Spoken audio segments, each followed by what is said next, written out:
Hi everyone, welcome to our channel Asha Jyothi videos. నేను ఇప్పుడు ఒక స్వీట్ ప్రిపేర్ చేస్తున్నానండి. చాలా healthy sweet carrot halwa prepare చేస్తున్నాను. టేస్ట్ ఎంతో బాగుంటుంది, అలాగే ఆరోగ్యానికి కూడా ఎంతో మంచిది. పిల్లలకి చేసి పెట్టండి, చాలా బలంగా ఉంటారు. క్యారెట్ తినని వాళ్ళకైతే ఇది సింపుల్ రెసిపీ, ఇష్టంగా తినేస్తారు కూడా.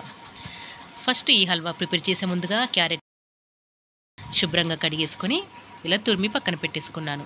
ఆ తర్వాత స్టవ్ ఆన్ చేసేసుకొని నేను 4 క్యారెట్లు తీసుకున్నాను కదా, దానికి 2 టీ స్పూన్ల నెయ్యిని వేసేసుకొని ఇలా క్యారెట్ తురుమును వేసేసుకొని 10 నిమిషాల పాటు వేయించుకున్నాను. మనం తీసుకున్న తురుము క్వాంటిటీని బట్టి నెయ్యి వేసుకోవాల్సి ఉంటుందండి. నేను 4 తీసుకున్నాను కాబట్టి 2 టీ స్పూన్ల నెయ్యిని మాత్రమే వాడాను. ఓకేనా. ఆ తర్వాత 10 నిమిషాలు వేగిపోయిన తర్వాత 2 కప్పుల పాలని వేసుకున్నాను. నేను కాస్త లూజ్గా చేసుకుంటున్నాను కాబట్టి 2 కప్పుల పాలు వాడానండి.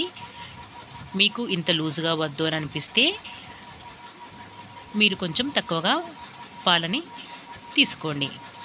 ఆ తర్వాత ఒక 10 నిమిషాలు పాలల్లో క్యారెట్ తురుము ఉడికిన తర్వాత చక్కెరని యాడ్ చేస్తున్నాను. 6 టీ స్పూన్ల వరకు నేను చక్కెరని వేసానండి. కాస్త తీయగా తినేవారైతే ఇంకొక టేస్ట్ చూసి ఇంకొక 2 స్పూన్లు మీరు వేసుకోవచ్చు. నేను వేసుకున్న ఈ చక్కెర మాకు సరిపోయింది, బాగానే ఉంది. టేస్ట్ మాత్రం చాలా బాగా కుదిరిందండి. టేస్ట్కి టేస్ట్, హెల్త్కి హెల్త్ కూడా. ఇలా పాలు వేసిన తర్వాత చక్కెర వేసాను కదా, ఆ తర్వాత ఒక 10 నిమిషాలు మరిగించుకొని స్టవ్ ఆఫ్ చేసుకోవడం అంతే. ఎంతో టేస్టీ అయినా అండ్ ఎంతో హెల్తీ అయినా క్యారెట్ హల్వా రెడీ అయిపోయినట్టే. సడన్గా అప్పటికప్పుడు ఏదైనా స్వీట్ చేయాలనిపించినప్పుడు ఇలా చక్కగా తొందరగా క్యారెట్ హల్వా ప్రిపేర్ చేసేయచ్చు. చూడండి, ఇలా చక్కగా ఉడికిపోతుంది కదా. ఇలా ఉడికిన తర్వాత స్టవ్ ఆఫ్ చేసుకోవడమే. మీరు ఇంకా ఇందులో కోవా కూడా యాడ్ చేసుకోవచ్చండి, టేస్ట్ చాలా బాగుంటుంది.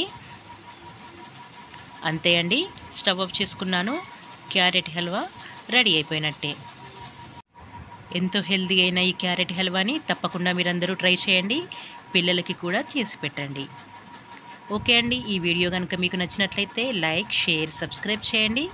మరొక మంచి వంటతో మరొక వీడియోలో మళ్ళీ కలుద్దాం.